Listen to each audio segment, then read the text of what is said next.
Good fun. Caitlin Cody's all smiles today, and for good reason. Yeah. For good reason. Well, first of all, you get another hour hanging out with me. That's A. This day is gonna. I mean, I'm thinking happy hour already. Got a sitter tonight. Talking about the sustenance that I just ate. That's why I'm been talking about feta the last 15 minutes. It did look good. The spinach egg feta wrap from Starbucks. It's fairly affordable, couple bucks. It's delicious. Glad. And we've got a lot of chit chat to do during this show, so I needed the fuel. Some fuel. You know what I mean? So we're gonna be cruising through this, and yeah, the weather too. 60s, great day. We're gonna have sunshine, a little bit windy, but enjoy it. Look at that. I'm surprised people are out there. People are already out there enjoying. What's the temperature outside right now? We're probably still in the 30s. I saw a few 40s out there about an hour ago. This is so weird.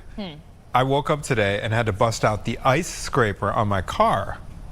We don't have a functional garage right now, and I don't know what it was about the moisture or something, but both of our cars were covered with a layer of that frost. And so I was not expecting it. This has got to be the first time in my life that I can remember using the scraper, and then it'll be 65 later that day. Oh, I know. Well, we also had fog this morning, and actually some slick spots were possible from the fog because it was cold enough. Yeah. But we are going to be climbing fast. I mean, we've got the sunshine during the day. And then this weekend, unfortunately, we're back down to the 30s. So speaking of your... So it's like a one and done. It's a one and done today. No, it's a one and we'll see you later, 60s. Yeah. Yeah, so here's your 7-day forecast. This weekend, 31 Sunday, we have the chance for some snow around. Tomorrow, in the afternoon, mostly north. And then Sunday night, we could see some snow south of Chicago, like in our southern suburbs, southern counties. And then next week, temperatures back to the 40s and 50s with the chance for scattered showers. So we're kind of, you know, next week, can you believe we're bringing in March? We're bringing in March. And then Mike alluded to something that brought a smile to my face earlier, and that is, he's like, I looked at the deep extended into March forecast, and he's like, it looks... above normal? Yeah, nice above normal. Yeah. These are these weeks, as a lifelong Chicagoan, where if we can get through these kind of relatively unscathed without below zero wind chills and massive snowfalls, it is a win. It's a win. I would just want to be able to go outside without, you know, having to scurry back indoors right away. Yeah. I hope you guys are having a great day. Happy Friday. Happy Friday. Happy Friday. We got a fun show today. Drury Lane Theater. They're about to have a cool opening. It's called On Your Feet. It's the story of Emilio and Gloria Estefan. So we're going to talk to the two stars of that show. We're also getting a look at Rosemont's Restaurant Week. Are you aware of the Rosemont Entertainment District at all? You told me about it. You took a little... Yeah, I did a little meetup there with some friends because it was kind of a central spot for us, but it is like... super fun. Yeah, exactly. A lot of fun packed into a convenient little area. Yeah, so they're having a whole restaurant week out there. It's kind of echoes of Chicago's Restaurant Week. And before that, we have some trending stories to get through today. Okay. This one has to do with a time capsule. Did you guys ever do time capsules? Elementary school. Do you remember what went in there? No, but I think that bad boy has already been cracked open. Really? Yeah. What about you? I remember doing a time capsule. I do not remember anything about what went into it. But this one is so disappointing. This is why it's trending. Okay, West Point archaeologists pried open a 200-year-old time capsule that was left by cadets in the early 1800s. No way. There were so many, this is like the Geraldo thing. It's like so many expectations going into it, this, historical documents, what is going to be in the time capsule. Guess what? What? A few gray clumps of dust and a few old coins. What? And that was it. And so it was basically called a nightmare situation. And so organizers with the America 250 Commission, because we're about to celebrate 250 years, they're hoping to avoid another big letdown by burying some priceless artifacts at Independence National Historical Park. That's in Philly for future Americans to open. And it's so weird to say this date, in the year 2276. 2276. I don't like that. But here's the deal. Here's the deal. Okay. We'll be long gone. It'll be our great-great-great-grandkids that'll see. The capsule will be buried there on July 4th of this year. But we have a team of engineers that are really going to great lengths to make sure. Don't want them to be disappointed. Look at this. Look at the design here. Okay. They're designing it to last 250 years. So we're talking about protection against water intrusion, oxygen exposure, any fluctuations in temperature, and there's a lot that's going to be going into this. Artifacts from all 50 states, from all 3 branches of the federal government. There's currently 3. Who knows how many there will be in 2050. How big is it? And let's see. Selected items so far. Sports memorabilia, an American flag, 2026 Rose Parade memorabilia, and student submissions. So states and territories, they have to submit their objects. I don't know what the size parameters are, but you got to get them in by March 15th. Do you have any ideas, Caitlin, on what should go in there? Well, while I noodle that a minute, I'll tell you a little story. You know how we've talked about my parents' house that I grew up in was my grandparents' house. Okay, down in the basement. This house was built in like 1950. Okay. It's an older home. Yeah. Down in the basement, there is a safe because my grandparents owned their own bowling alley. Okay, the safe is like in this corner of a dark, creepy basement room that used to be like a bar that they would use. Anyways, cool. When I was a kid, my girlfriend and I got the safe open because we found the code somehow. I forget, my parents had it like up in the kitchen, like in a cabinet. We're like, maybe this works. Cool. But sounds like a tested, Nancy Drew. Doesn't it? Yes. It's so fun. Like when you grow up in an old house, there's all kinds of like, little hidden, you know, we had a hidden staircase. No joke. We had a hidden staircase in our house when we moved in. That is 1922. So anyway, go ahead. Love that. Yeah. Kids these days, they're going to grow up in these houses and not have this experience. Anyways, but it reminds me of this because it was a safe that we got open, but then we put something in it. Okay, the first time we were kids. Don't do this at home. Do not recommend. But we were silly kids, elementary school. Put a hamster in there. Oh. Closed it. Oh. Why? I don't know. Caitlin. But we got it open again. Okay. Next thing we put in there was. Did the hamster survive this? Of course. Okay. It was only a couple minutes. Why did we I was do that? scared for a second. Oh my God. I tell you, this is like the back of my brain just like coming out. I remember this. And then the next thing we put in was a fork. A fork? A fork. And we never got it open again. It like closed, couldn't get the code to open it again. I think it's probably been closed since that day. Well, fast forward to the year 2026, 2276, and someone opens that up. And this artifact, this is how people used to eat back in the 21st century. They used these.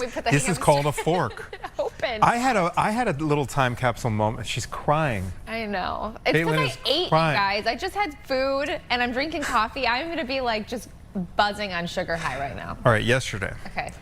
I put Jero in the bathtub, and somehow Maggie moved one of the Alexa spheres, you know, those spherical. Why did it fall in? No. Okay. That's on the sink, and I left Jero. He's, by the way, he's big enough to be in the bath for a few moments by himself. He's almost 5 years old, okay? Yes. I went into the other room to shave, and I start overhearing a conversation between Jero and Alexa. Oh, boy. This kid... And I wanted to record it. I was too late to record it on tape, but the conversation, it was a moment in time for me because we have a 4.5-year-old kid interacting with like what will prove to be a very early iteration AI, right? Alexa. Yep. He was asking her all kinds of questions about cars. He asked, the last one he asked was, what is the difference between a speed car and a power speed car? I can't remember Alexa's answer. And then, what makes a monster truck jump? So he's like curious, and he was getting that. Alexa gave him a good. I'm obsessed. He's so obsessed with anything, any vehicle. Yeah. Construction equipment, heavy equipment. You know, anytime we pass a digger, or a crane truck, or a bulldozer, or a backhoe, like he knows all a combine. I've learned all the names of these things through him, but it was. I had that moment of like, this is a time capsule moment. You have these innocent questions coming from a toddler, and then Alexa's there answering in the bathtub. Whoa. Yeah. So that was my little time capsule moment. They're going to be so smart, these kids, with the AI help. I would vote for, I mean, I guess this isn't like a 2026 object, but like... something of like our time. Yeah, like a... Alexa thing in there. Well, obviously, like I feel like an iPhone should go in there. Yeah. Like that's of the time. Something that's very much of the time. Like back in the 90s, it was like those slap bracelets. Remember those? That. Yeah. You remember that? Yeah, Caitlin? of course. Okay. So hyper-colored cell phone. T-shirt. What else do we got? You know, a pair of Air Jordans from that year. Like that kind of thing would be so fascinating to see what that was from back in 1800. Like that is so disappointing that they cracked it open. Yeah, and it I guess was that's nothing. a better question: is what would you want to see? Yeah, exactly. From that time period. Would you want to see an item of clothing? Would you want to see the makeup from back then? The medicine, maybe from back then. Sure. A newspaper, maybe like an advertisement. We found in our basement, speaking of, when I was doing demo work on the old plaster ceiling in our basement, I unearthed a newspaper, a 1922 Chicago Daily Tribune. And it was it was just an advertising section. But the ads were so cool. Oh, yeah. They were I remember one of them was for an around the world cruise. Like Titanic type stuff, but it would go from, New York, travel all around the world over the course of 8 months. Did you things like that? Take this out and put it in a frame? Because that might be kind of... I do have the sections of paper, but I also did something else with this. Okay. There were a lot of ads for these brand new, I think they were hotels at the time, or apartment buildings, that the buildings still exist to this day. So I cut them out and I drove them around because I would pass these. I knew exactly where all these buildings were. They were all on the north side of the city. And so I dropped them off to the building managers, like, here, look at this ad for your building. It was called something different back in the day. It used to be a hotel or an apartment building, and it looked the same, and there were, Did they keep? Yeah, they keep them. There was one or two that didn't really give that big of I'll give this to the management company. But there were a couple building managers who were like, oh my gosh, we'll totally frame this and put it in the office. Yeah, so a couple of the buildings are on North Clark, one was on North Sheridan, and it was cool to see these initial ads. They were trying to fill the hotels, and back in the day, some of these had dining rooms where it was like every day there's a continental breakfast or like a breakfast buffet. Yeah. It was just time capsule type stuff. I'm trying to think, because if you got like current music or something, and put it in a device that had batteries in it, if the batteries would last for 200 years, no way. I doubt it. But just a way for them to be able to click it on, and so they could, because you could say just throw a laptop in there, but in 200 years, who knows what that laptop is going to be. We're actually going to be talking about iPods. Did you have an iPod at one point? Remember those little dials?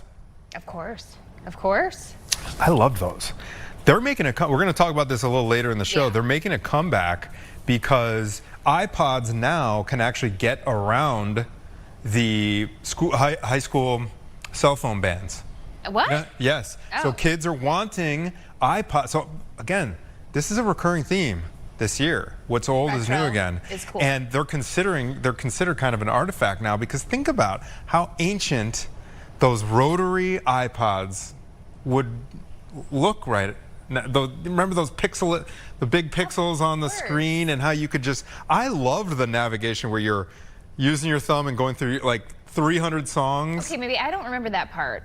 Mine were smaller. They didn't. You probably had a more advanced, like a shuffle or something, and maybe that's what I'm thinking of. The big gray ones that you're talking about, or the silver, I should say. With a circle on it.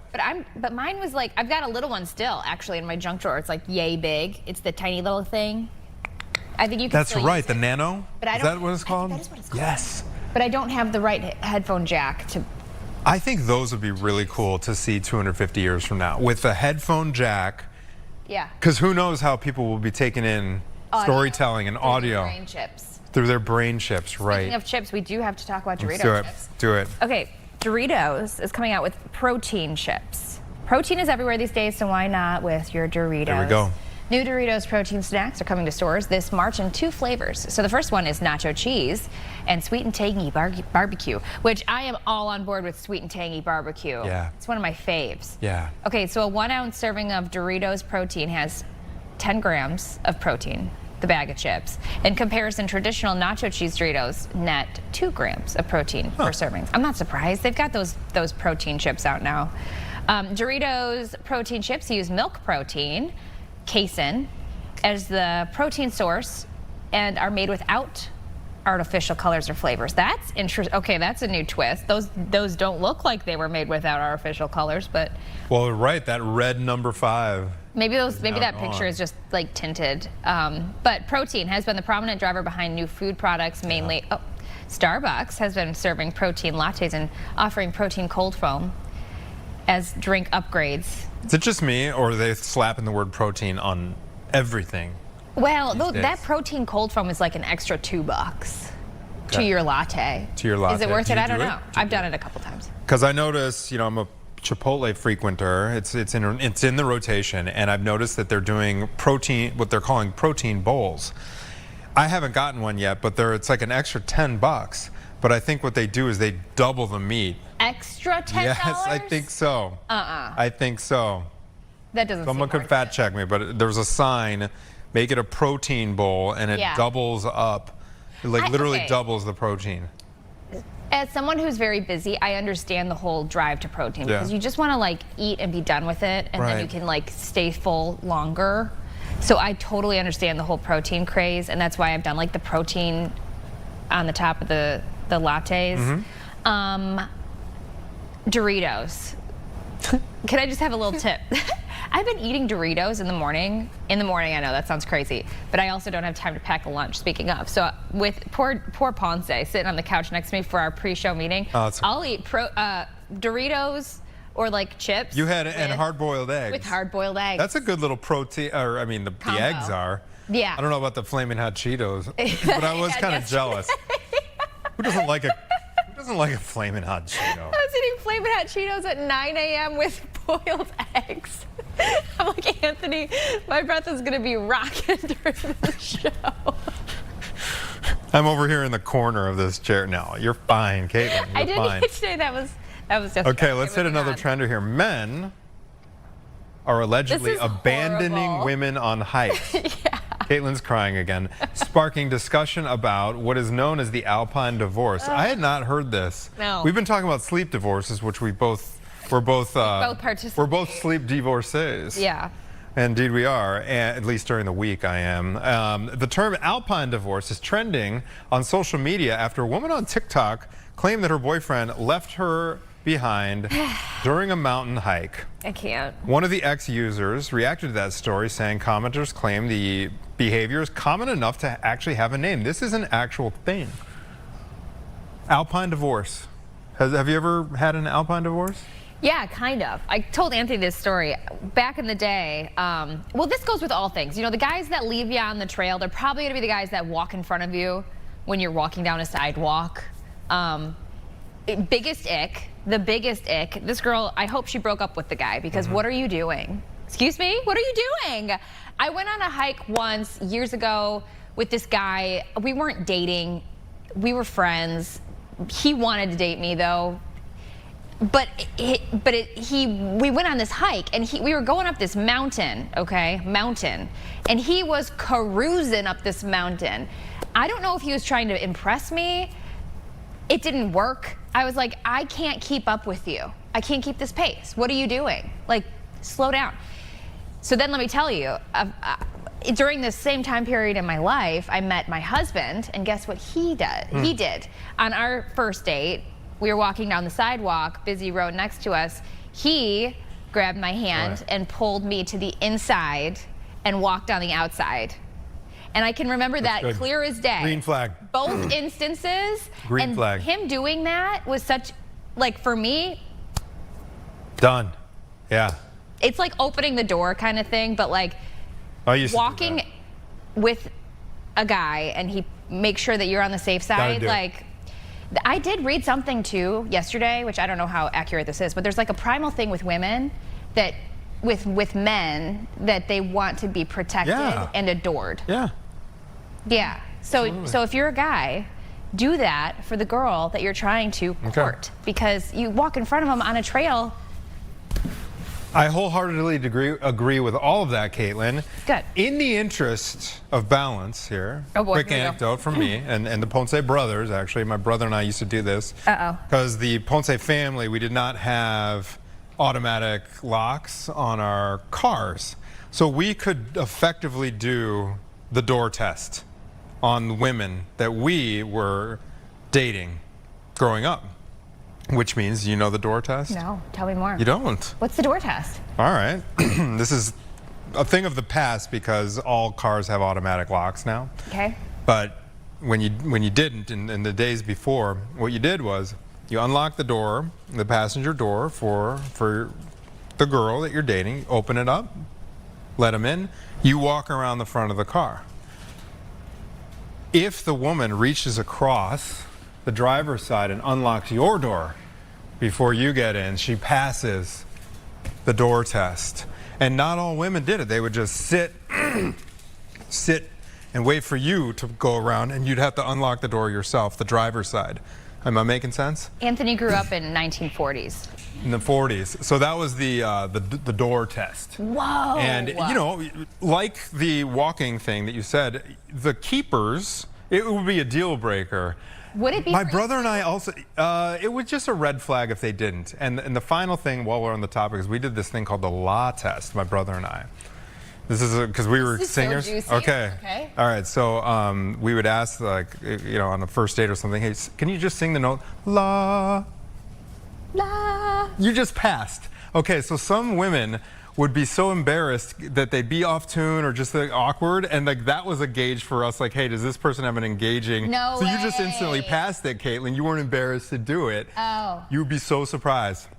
It was the law test. La, just like no, very some people. It just it showed. I don't know what it was, like a gauging of. personality Yeah, thing, like how engaging, how chill are you? You know, that kind of thing. So, those are two. My there you go, goodness. Caitlin. Wait, that one you could still use today. The law test. You can't do the door test anymore. The law. Yeah, the law test. Yes, my brother will be. He'll get a kick out of the fact that I just told him this. Well, ancient Ponce brothers secrets. I know we got to wrap, but I later remind me, I got to bring up something that our general manager actually introduced to me and our producer about this gentlemanly thing. That's a question that like baffled us all. Okay, we should put that in an Insta poll. Don't forget it. More Chicago Now right after this. Stay with us, everybody. Happy Friday.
Welcome back. The show is called On Your Feet. It is the story of Emilio and Gloria Estefan, and it is happening now.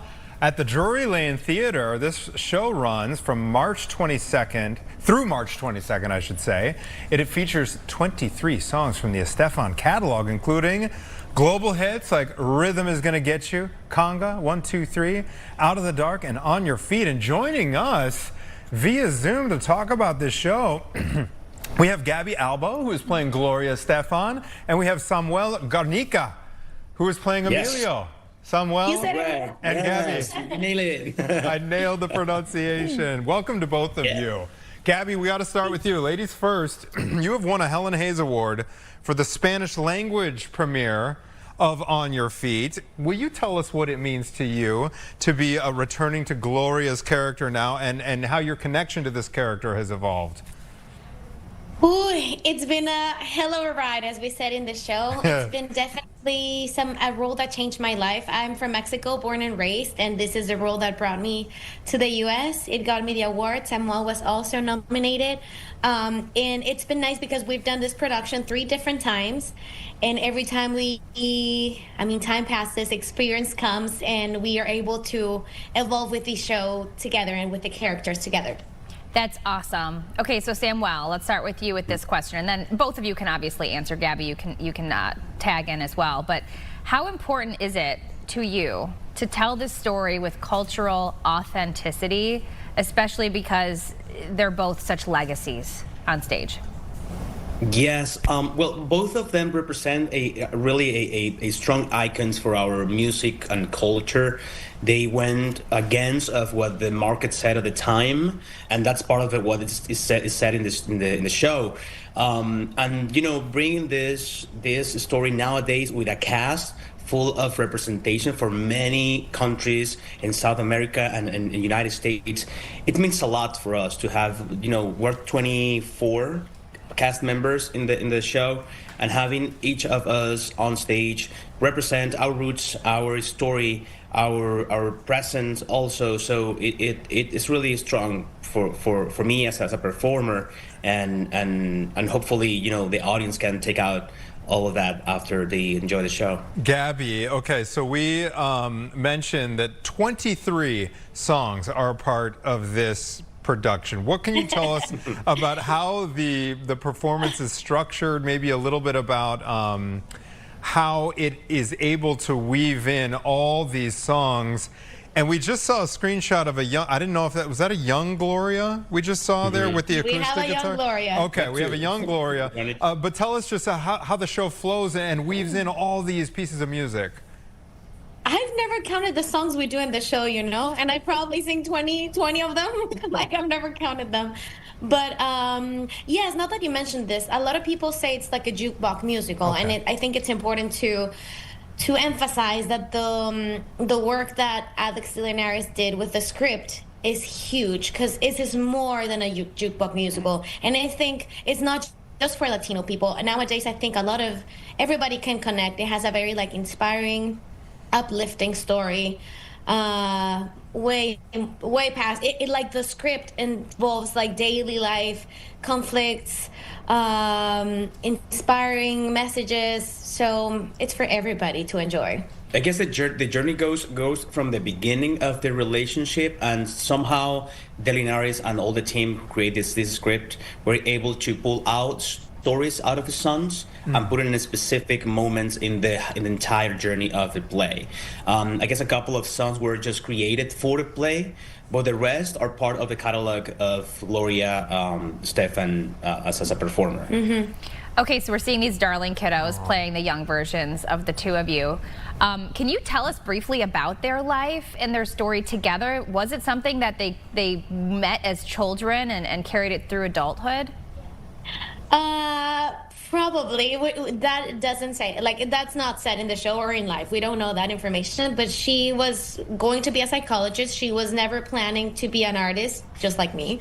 And then her grandma played a big part in being like, you can do this. I know this is going to be it for you. And then they end up meeting. Yes. She's the sound, he's the machine, the sound, the machine. Yeah. And they went through fighting and making a name for themselves in the U.S. when they thought that the Latin market could not make it here, and they actually opened doors for artists such as Ricky Martin, J-Lo, Yeah. like that was because of them. And also it touches on their personal life struggles. Could you give Yeah, us so a little taste of what some of those struggles are? I mean, every marriage goes through peaks and valleys, but was there one thing between Amelia and Gloria that really stood out?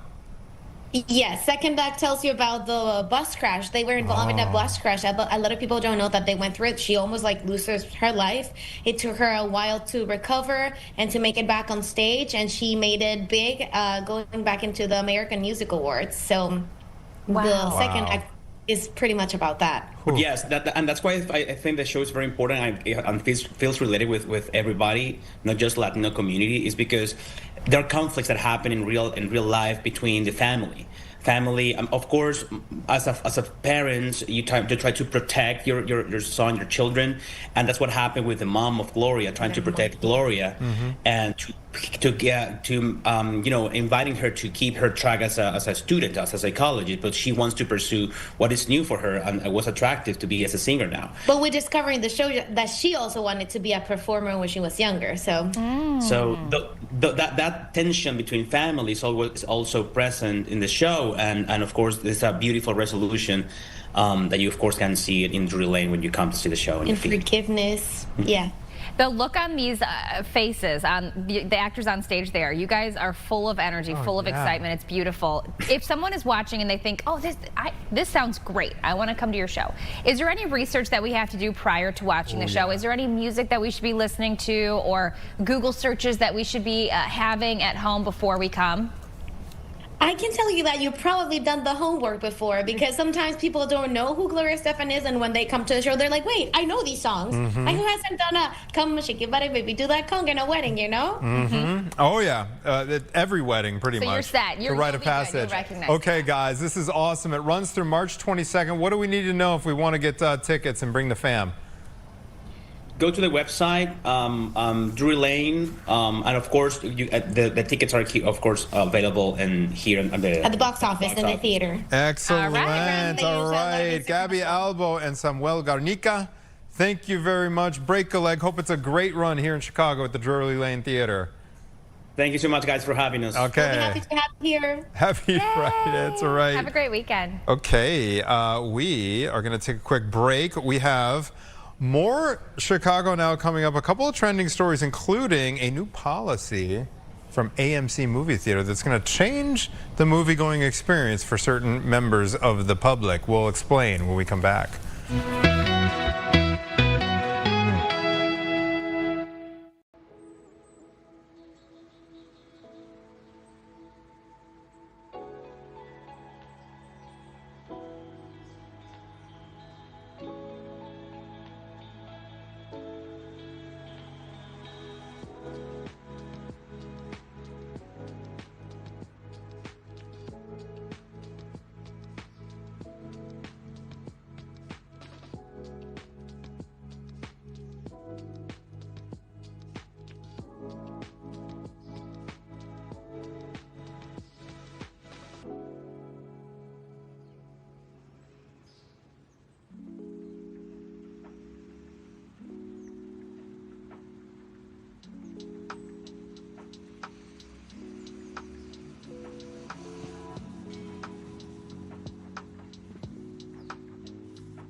on Fox. Natalie Baumke just texted me a picture of her little baby. And Anthony was So reminiscing cute. about the smell of baby. I know, because I used to love having the newborn right on your chest, and there's something about the scalp. It smells. I don't know if it's a pheromones or Maybe. something. Obsessed. I Yeah, I just know. stick my nose right in there. know. So Anthony was saying that we got to bring up the question that Do I it. teased Do it. earlier. You posed it. About our, Gotta that our deliver. manager brought up. So we were talking about this like hiking incident. Oh yeah. And the Alpine divorce. And he brought up the issue of when you're trying to be a gentleman, what do you do in the case of a rotating door? Ooh. Like, should you, when you're on a date, like have the girl go in the door and then you kind of like get her started, like help push her? Or does the guy get in first and push the door for her to pop in and like not have to touch the door? Like, what's the appropriate thing to do? All right. You get in the thing with her in the little corridor. And you both like shimmy. You both like shimmy through there. Because I think that's a really good question, because if you go first, you're still going first. Yeah. But you're also Pushing it for her. pushing it for her. So, but I think those two things like cancel each other out, and then you're kind of like It's back such to a, square like an one. awkward thing It too. is. Like, and you probably try to do it like in a cool manner. Like, I could imagine the best way to do it, if you could do it the right way, would be like to let her go in and then kind of like hold the door and Push kind it. of like hop in and push it behind. Do you know what I mean? Yeah. Or just like really, get it going, push it like the wheel in Price is Right, give it a good, and then send her through. Just sit there and get that door going. But then there's that pressure. It's like, oh my gosh, it's going so fast. I don't think there's any non-awkward way to do it. But if you want to make it a point that you're trying to be polite and courteous, I think your safer option is to do a variation of that, like get it pushed and let her go first, but push it a little bit. And then shove her in and keep going. No. What do you think? You're the authority on this No, matter. I think you're right. I think you just say, go ahead, and then you just kind of get in and try not to make a thing of it. All right, let's talk about our trenders, shall we? AMC. Mm-hmm. Go for it. Oh, okay. Go for it, Kate. All right, here we go. And I think this is also, with this story, I think there's both sides to this. Let me explain. All right, so first, we're talking about AMC theaters. They started with the assigned seats. Now they're limiting what seats you can even choose unless you're an AMC Stubs member. So during an earnings call earlier this week, AMC's CEO announced theaters will start reserving its best seats for its Stubs loyalty members. Members currently pay between $18 and $28 a month. Woo! But they won't have to pay an additional fee for better seats. Only the highest tier gets up to 4 free movies a week. That's actually a good deal. So maybe it's worth it if it's how you spend your free time, but the program is expected to launch later this year. So $18 to $28 a month, the highest tier, which would be the $28 a month, you get up to 4 free movies a week. That sounds like a good deal. I have no problem with this. I feel like this is low-hanging fruit for a membership program. It's like, I don't think this is a hard perk for them to add where you block off a couple of good seats for... I agree. And then maybe you open those seats up with some basic AI, basic software if they don't sell or something. But when I am booking the tickets, you get the little... Pick your spot thing, and, there's really not bad seats in them. So you can see the screen everywhere, unless you're in the front row. I think this is a good way to just reward your regulars. Yeah. In a very I wonder if they get free popcorn. That would be nice, because those And a things soda. cost like $20. Oh, you go with a family, you're spending $100, easy. So All right, I'm going to look into that program. I mean, not that we go to the movies ever, but I think that's a pretty good deal. We're continuing our iPod discussion today. iPods, not pads. iPods are making a comeback. Okay, we were talking about this with the time capsule topic earlier. This could be part of the new analog trend. There's There that it is. rotary wheel I'm talking about, Caitlin. I missed know that it. thing. Yeah. I missed that thing. That was so great. Okay, so Google Trends says that eBay searches for the classic iPod and the classic, your thing, the iPod Nano. I was right. They were called Nanos. They spiked more than 20% last year. People want these things again. They were discontinued back in 2022. Younger generations trying to get their hands on them. So, according to the New York Times, they can get around those phone bans at many schools. And those cell phone bans are coming to Illinois, FYI. Now, iPods don't feel like they were that long ago for a lot of us. But in technology years, these are collector's items. It goes so quickly. 2022, it's really not that long ago. Yeah. That's when they were discontinued. But looking at those, I mean, I know those are the older models. Those are probably like 2010s, right? Still feels like But ancient that little history. guy that I've got, you can't pick what song you play. You just gotta. It's a shuffle. Yeah. I would definitely be interested in the bigger gray one there. I remember having that thing.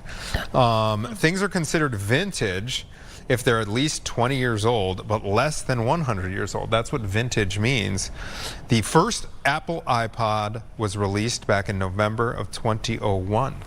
Yeah. I'm not interested in this. Well, But if you were a kid and you couldn't use your phone, then you probably would want one. So you would choose to use an iPod right now? Yes. Over your cell phone? If I didn't have this particular job where we need to stay connected all the time, yes, I would want the flip phone, the old iPod for sure. Because then you could really disconnect. And get off of social media. Exactly. Because we've been talking about, you keep pitching this idea, the brick. I'm trying to get a hold of It's you guys. Yeah, it's basically it's an app, right? Device. It's a that device. You stick somewhere and it locks your phone so that you can't get into your apps. You can really like pick what you want.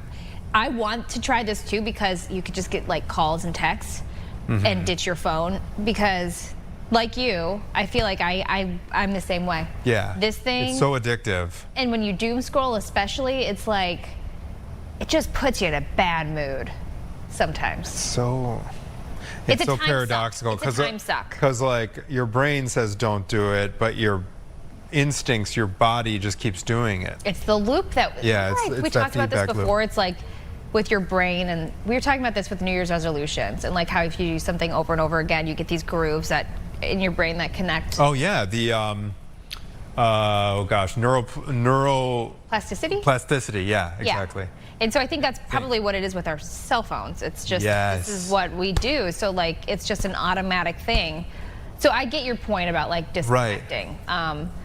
The old, it'd be so great to have the old Nokia brick phone, or the old flip Razor flip phone where it was calls and texts. Yeah. And then you could have a separate iPod, and you'd be good to go. But the thing is, I do Google stuff all the time. I do my grocery shopping on my phone. it's toothpaste on my phone.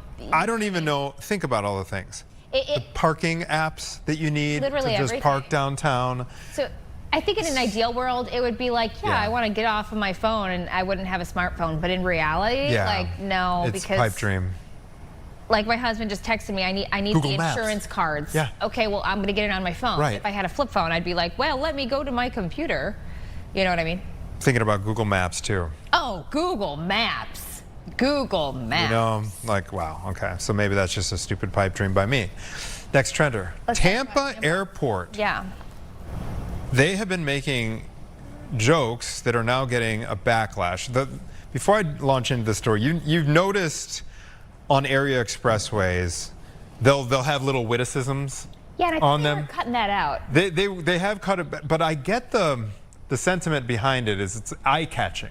Yeah. So if they want to convey something that's eye-catching, yeah, maybe adding a little wit, little sarcasm, a little snark can go a long way. Yep. But there's a limit to this, and this is kind of the situation unfolding in Tampa. All right, so their social media page on X posted something that people did not take well. It's called a pajama ban, okay? And it said the following, okay, quote, "We've seen enough. We've had enough. It's time to ban," here it is, "ban pajamas at Tampa International Airport. After successfully banning Crocs and giving everyone the amazing opportunity to experience the world's first Crocs-free airport, it is time to take on an even larger crisis, pajamas at the airport in the middle of the day.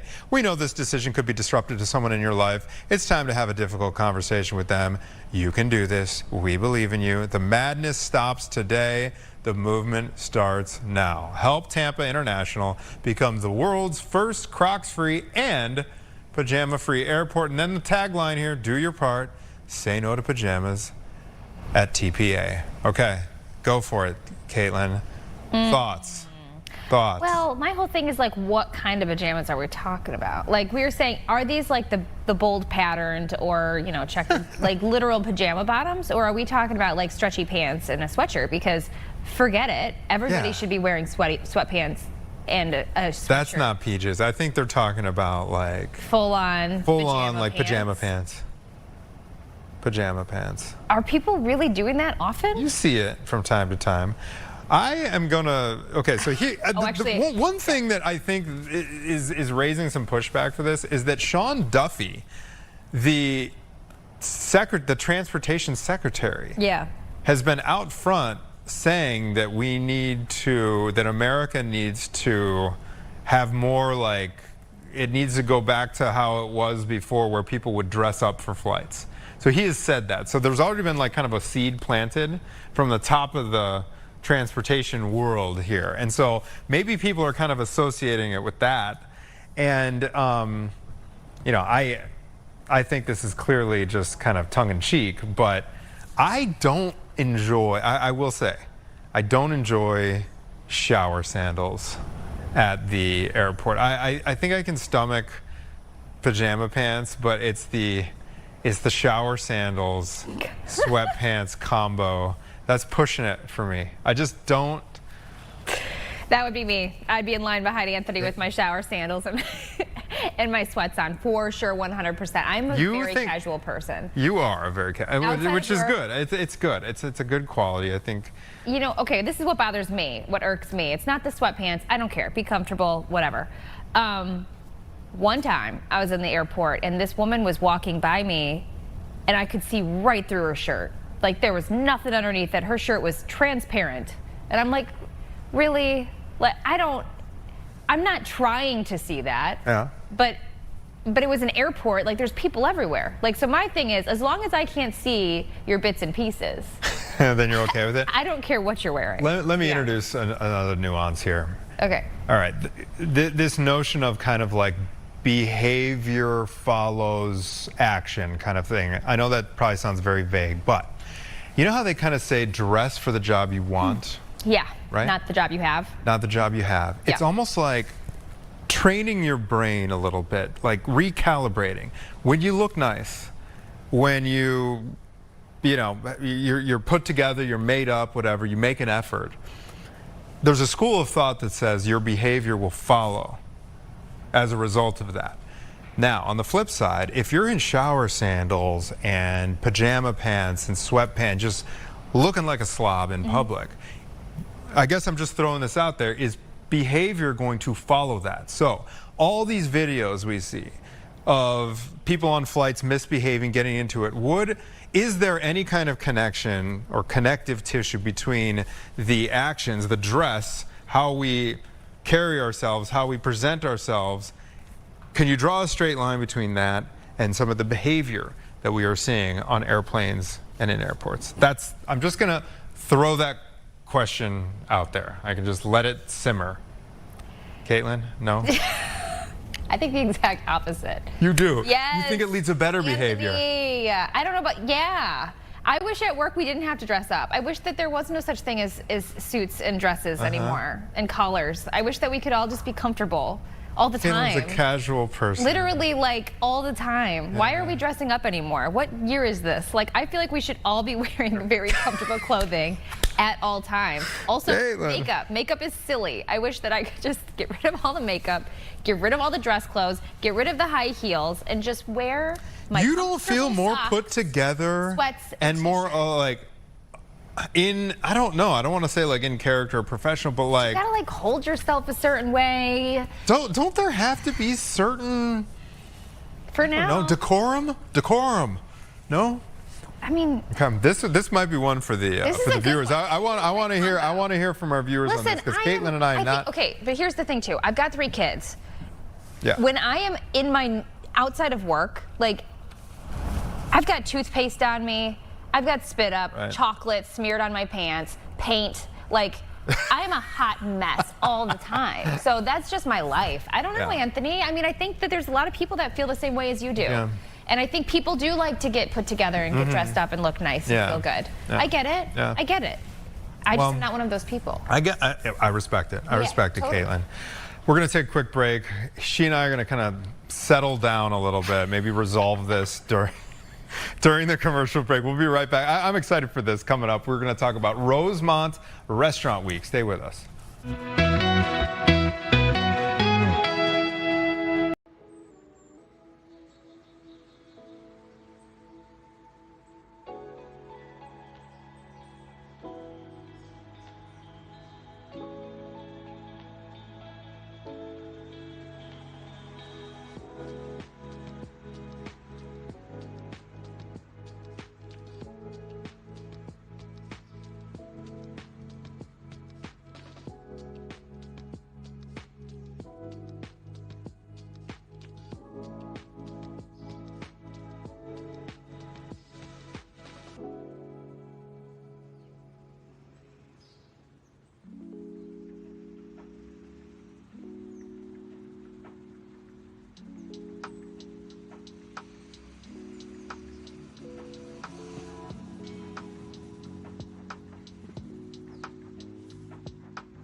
Goodness gracious. Restaurant Week.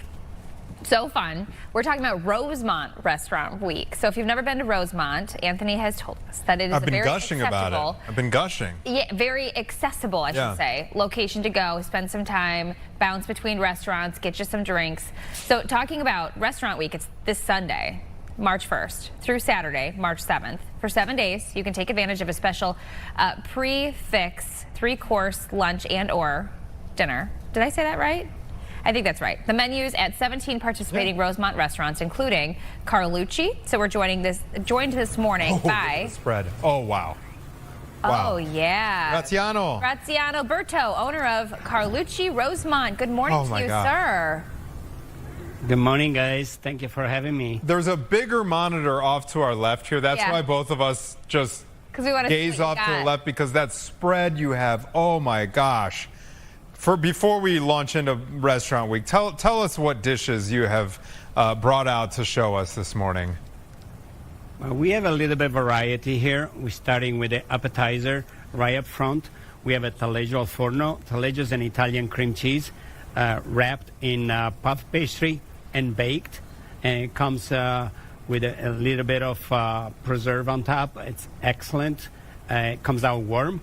On the second appetizer, we're showing the typical arancini. That's a typical Sicilian dish. It's a crispy rice stuffed with peas and some more taleggio cheese inside, served with some tomato basil sauce, sprinkled with some Parmesan shaved. Let's move another appetizer right here. We have octopus and shrimp. And it's coming with the peppers, roasted peppers, and green beans. Those are three of my favorite appetizers. There's one more, actually. This one over here, it's salsiccia e polenta and peppers. So peppers and sausage. Oh, yeah. And with polenta. The polenta is an Italian cornmeal. Yes. And this is one of my favorite dishes. And the reason is because it brings me back to my childhood in Italy, when I grew up in a farm, my mom used to make polenta every day. So I grew up with that thing. Wow. So, Oh my anyway. gosh, all the way back. And then I see, so Yes. what is that, salmon right behind the polenta there? Yeah, here we got the salmon. On the bottom, there is a bed of eggplant, and served with some asparagus and a little bit of glazed vinaigrette, balsamic vinaigrette. Now we go on the pasta.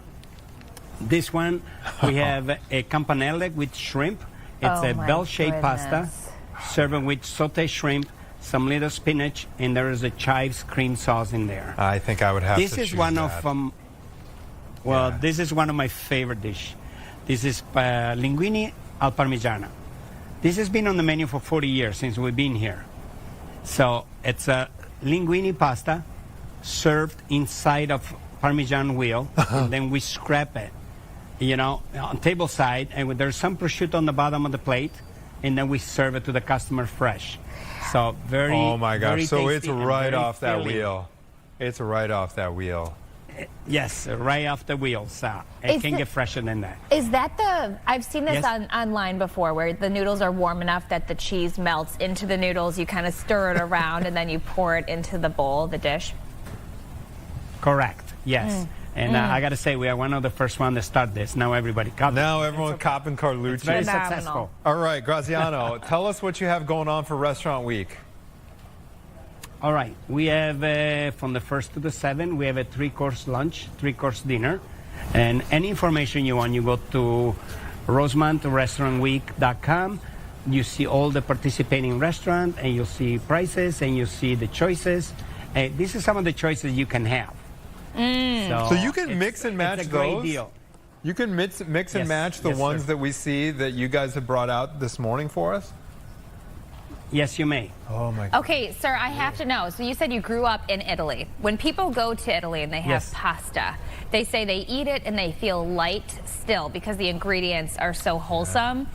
Do you offer at your restaurant the real Italian cuisine? So these noodles are going to be freshly made in your kitchen? Well, you know, hard grain, you can make it in the kitchen. So homemade pasta, we do. We do make a lot of ravioli, which is homemade pasta. The hard grain pasta is still imported from Italy. We try to be very original, traveling quite a lot and going home about 3-4 times a year. And I always bring all my friends, my family, they are in the restaurant business, so I always bring a new recipe. We try it, we test it. If it works, fine. If it doesn't, go home. You So grew up that's on how a we do it. We farm always put this in. in Italy, correct? Yes. Okay, will you tell sir. us where and orient us? What part of the Italian boot or Sicily, or whereabouts did you grow up, and what is the regional cuisine from that part of Italy? Yeah, we kind of specialize. Our cuisine is more a Tuscan cuisine. Ah. However, we do a little bit of everything. We do a lot of Sicilian too. However, I grew up in a small town, farm town, outside Padova, which is a city about an hour from Venice. And yes, I grew up in the middle of the farm. And Wow. what brought you to Rosemont? Well, it's a long story. My journey started a long time ago. I started to work in the hotel business, follow my brother, because he always clean, he always has money in his pocket. I said, hey, that's a life I want to do. And I really like a foreign language, so I could not afford to go to college. So I started to go around the world. I work around the world and, learn different languages. So right now I'm pretty fluent in at least 4 languages. I can speak 5. And I end up to work on a cruise ship.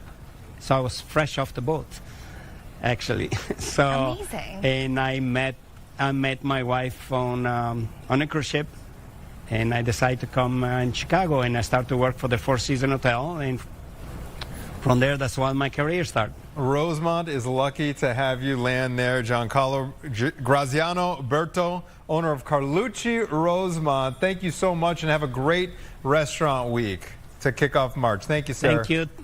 Thank you, guys. Thank you. All right. Oh, that looks delicious. Pasta. I have to do that. All right. We have another hour of Chicago Now here as we approach 11 a.m. on your Friday. Stay with us. We will be right back after this.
Eastern on Fox. All right, 11 o'clock on your Friday. Chicago Now, welcome back. You had a fun hour with Caitlin and Anthony. Now you have Tia and I, okay? We're going to spice things up a little bit. We have quite an interesting show coming up. We do, and I want to tell people right off the top, because we talked about this cheese Danish. I really didn't think you were going to bring it. And I said how amazing it was, and I wanted to, you know, if I say I'm going to do something, I'm a woman of my word. You're right. And so I waited until Friday because I didn't want all those calories to hit me during the week. So here it is. This is that. Look at that shot. Cheese Danish that I was telling you about at one of the local grocers in town, and it is so good. So we are going to try it right before we go to break.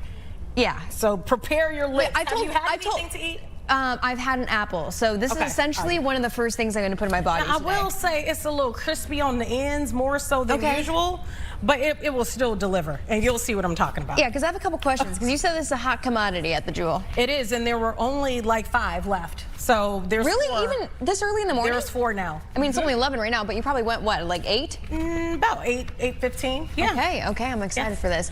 Of course, you know, Friday we are talking about Jesse Jackson. We are. Reverend Jesse Jackson, who's lying in repose over in Kenwood at Operation Push there. Operation Push. Yeah, and we're looking at people going to pay their respects right now. You know, this is something I really want to go to because I spent many of my childhood Saturdays right in that auditorium there, right in that building, right in those pews. My mother would drag me there all the time. I was a little kid. I would hear Reverend Jesse Jackson Sr. get up there and speak, not really knowing, you know, what was happening. But I explained it on my Facebook Live earlier as, you know, it was one of many seeds that was planted in my life as a child.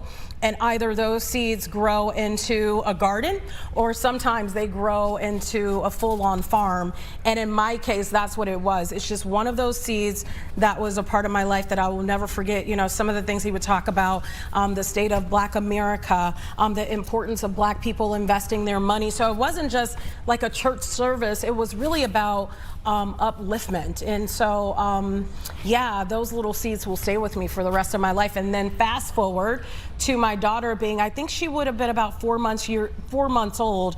I did a political forum for Operation Push, and they were like, let's get the baby in the picture. And you know, I didn't really think about it at the time, like what that would mean, but here we are now that he's passed on. I look at the picture and one day I'll be able to explain the importance of Jesse Jackson to my daughter. So I have that memory, and she does too, to cherish for the rest of her life. And he posted that photo on his Instagram, right? He did. He posted it on his Instagram, and just big bright smiles. You have to look at Tia's Instagram to see that post. Yeah. You know, I've been wanting to get your comments on that because you were gone on vacation, happened to be gone on vacation February 17th, and then the rest of the week, you know, you got sick, whatever happened. Yeah, I got sick. And so, you know, all those interviews we had, and I know that you had such a strong connection to Reverend and these stories throughout your life, and even into your adulthood. And Yeah, I was looking forward to your comments. And I remember I called Jonathan Jackson as soon as I learned what had happened that morning. You're right, I got sick later in the day, but I called him that morning,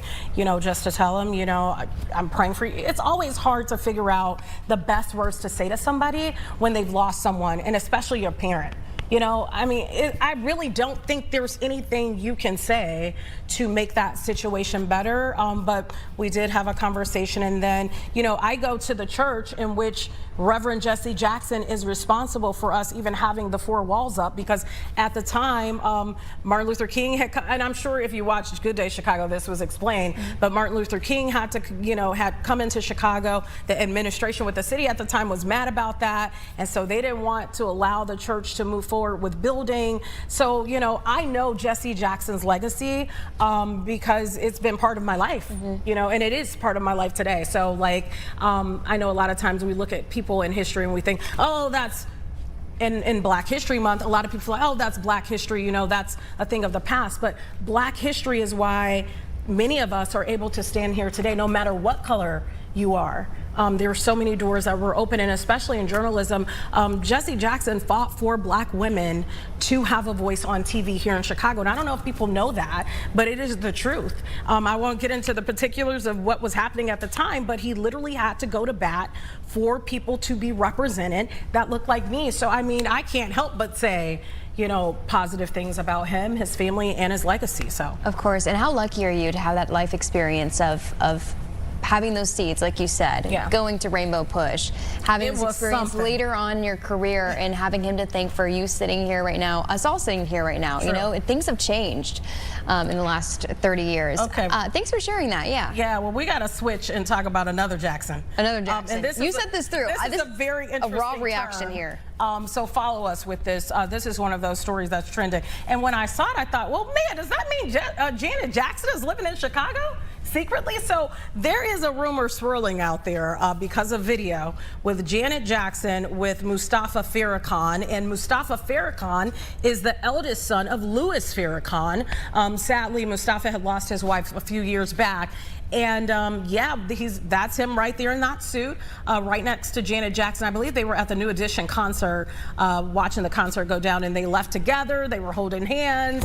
You saw the Nation follow them because, as you know, the Nation is huge in terms of having security for people. And so you saw them, you know, securing them out of there. And I thought, man, wouldn't it be cool to be walking down Michigan Avenue and all of a sudden you see Janet Jackson strolling this summer on the city street of Chicago, enjoying the city? I think it's possible. People are speculating that they're dating. Almost positive that I actually saw a video, a clip of Janet Jackson, like an interview that she had, where she said that she like adored Chicago. I'm just saying. It wouldn't surprise me. I don't know. I think it would be really Keep an eye out. It's Janet Watch. All right, since we're staying with the music kind of theme here, 50 Cent, T.I., they got a beef going on. This beef is really, you know, 50 Cent, I don't know if you'll ever see this, and I'm sure you'll clown me if you do, but it's really time to grow up.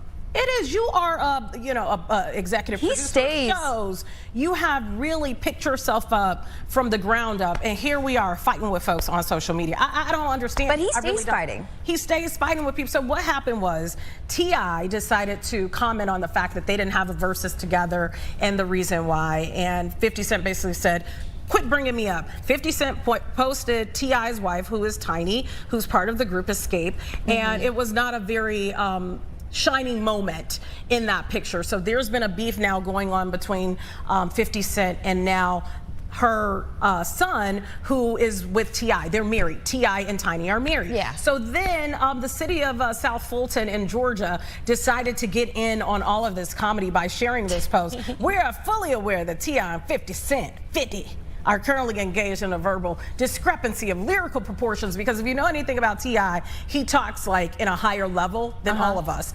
Please stop calling us about it. After conducting a preliminary linguistic analysis of Mr. Harris's expansive vernacular, which is something he says vernacular a lot, we've determined this matter falls outside of our investigative jurisdiction. Translation: we don't know what half them words meant, but it sounded articulate. I just think we have seen a lot of police departments kind of get in on some of these beefs or comments on certain things, and I think it shows the humanity in the police department, you know, and so I'm happy to see that, because I think sometimes people are under this impression, you know, it's the police, you know, it's everything not has fun. to be serious. Yeah, so when I saw this, I said, we got to get this on, and it's hilarious. I also appreciate when some local municipalities, they get in on the fun, right? Because you have to. You have to connect with the people in your community. You know, remember the show T.I. and Tiny? Yes. I loved it. I watched it. Too. I loved that show, and that's how I know how T.I., you know, how he talks. And King is the son who I don't ever want to get into it with his family, because he goes hard for his family, as he should. 50 Cent had no reason to bring the mom into this. She had nothing to do with it. If he had beef with the man, take it up with the man. Why are you bringing a woman into it? No. 50, grow up. 50, he's always into drama. He's literally always into drama. Messy. Always into drama.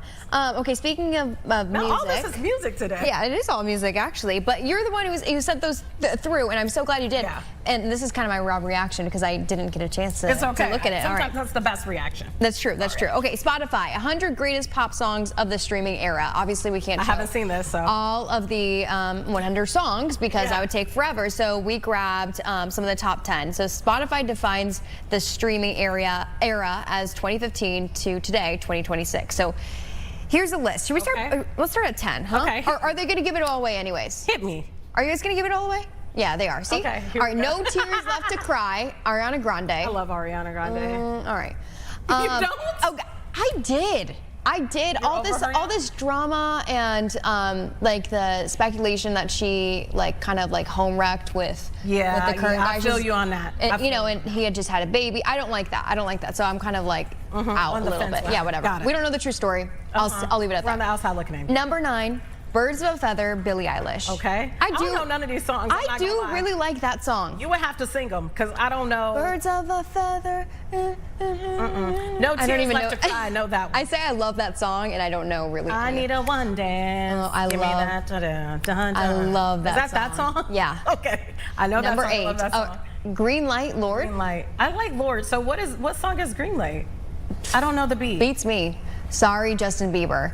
These How does are. that I'm one sorry. go? A lot of these are very mid Which songs. one is Sorry? I'm really horrible. Oh, I love that song. Body. Yeah, I love that. Okay. All right, let's go to top 5. Let's go to the top 5. We need somebody humming in the crowd. Because yeah, we need someone actually mic'd up who Yeah. has a. Oh, you have a good singing voice. Yeah, you but can I don't- step up. I don't remember Run songs by Away with title. Me, Carly Rae Jepsen. Okay. What? Don't know that one. I don't know that song. What's the other Carly Rae Jepsen song? Oh, Call Me Maybe. Oh yeah. Call me. Here's my number. So So call me maybe. Yeah. I just Cute. met Okay. ya.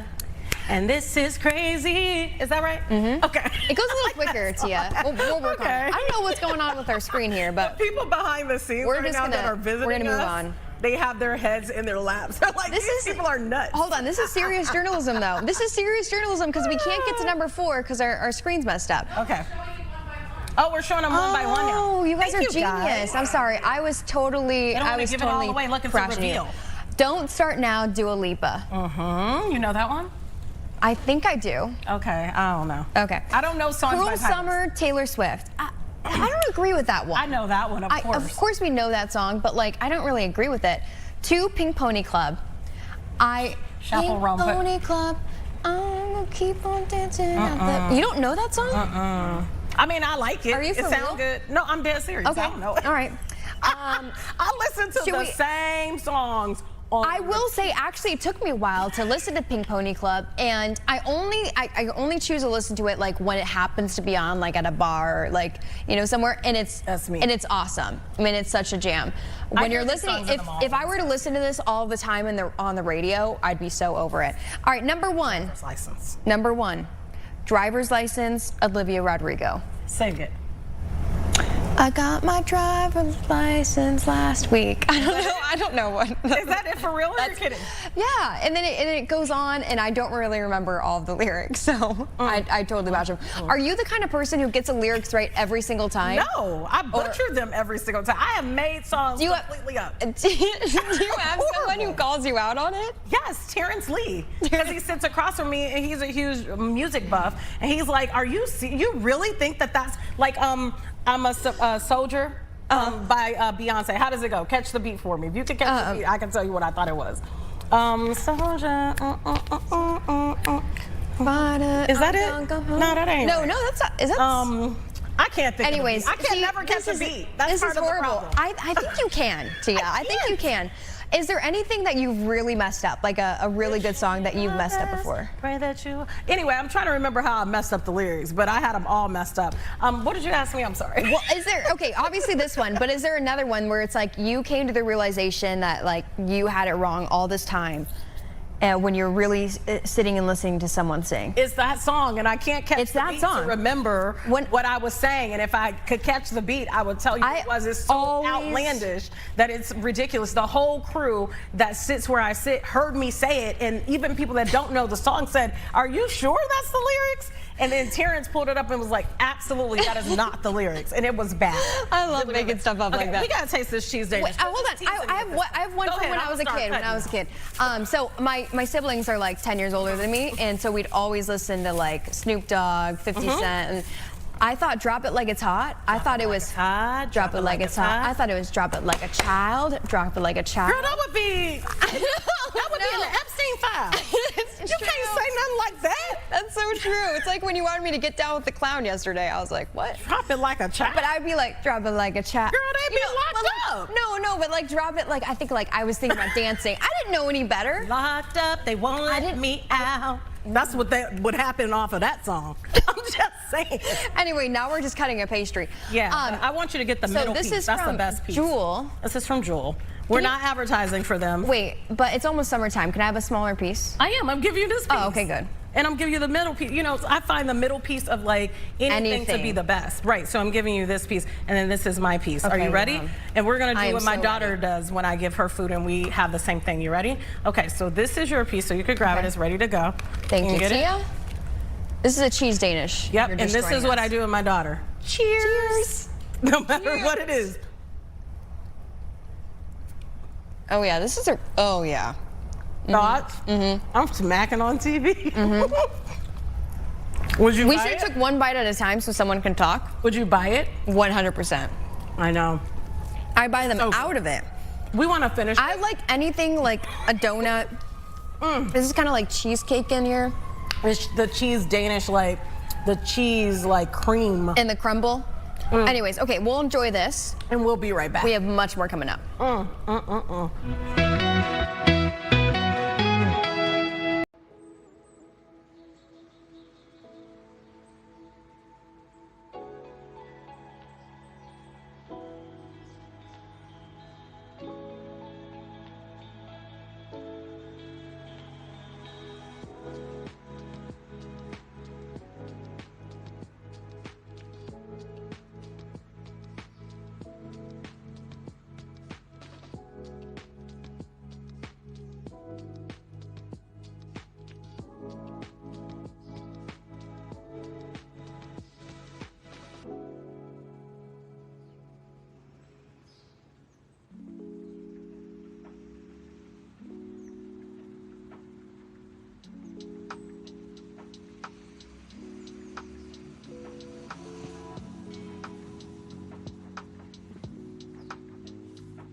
Infinite joy for the rest of the life. Computer, activate hair follicle reactivation. Computer, make sure this man feels confident and beautiful on the inside. Computer, free this man from all childhood trauma and all hate and negativity that comes his way. Have a good day, man. Oh, she did because it was funny. We are on TV. Oh my goodness. Hello, everybody. I hope you enjoyed those videos as much as I do. Hilarious. Computer activate. Yep. Keep going. Joy. Joy. Yeah. That's what you're about now. That's what you're about now. Okay, so you might have seen those videos as well, especially if you're on the right algorithm, honestly, here in Chicago. He's been programming people all around the city, and now he's viral for it. Julius Mondragon is known as the programmer. You have to kind of say it with a speech impediment almost. Yeah, it's kind of like a New York accent, so you gotta be like, computer, activate joy-based sequencing. Everyone here is gonna have a wonderful day, okay? And it doesn't work unless you do the accent, and you gotta say computer. It can't be computer, like computer. It has to be computer. Yeah. Computer. Yeah. How did you come up with this? Well, basically what I did was I was watching TV, I seen an Eric Andre segment, and I said, look, Mama just got me some Ray-Bans. I'm gonna go out there and I'm gonna program the world. I'm gonna make sure everybody smiles and has a good day. That's really what I do. What is the reaction? We see the reaction on camera, but like, does it ever get crazy once the camera's turned off? What is the craziest thing that's ever happened when you rolled up on somebody? Not anything too crazy. Maybe the cops kicking me out, you know. Some guys want to, you know, maybe give me a black eye, but I don't really record those types of things, you know. Been leaning more towards the joy bait, towards people smiling and having fun, and I think that's what's working for me at the moment. Julius, let's be for real. Let's be for real for a moment. Let's be for real. Because I see some of your videos, and you made a change recently. Because at one point, Tia, I'm going to call Julius out here. He was saying, make one male part larger than the other for a while. He said, programmer, make one bigger than the other. And it was hilarious. It was hilarious. And now you How would that be a blessing? I don't know either. What made you make the change into like keeping a little, I guess, more PG? Joy. Well, basically, when I first started programming, it was mainly I just wanted a free roam. I didn't know how much power I had. So then once I started and I knew the power that I had, I went from, you know, the enlargements and the other types of things. And then I said, look, you know what? Maybe I can make people smile and laugh and giggle or do silly things. And, you know, I just lean towards that. I think that's a much better approach. As you've become more popular, have you rolled up on somebody you're like, I already know what's going to happen?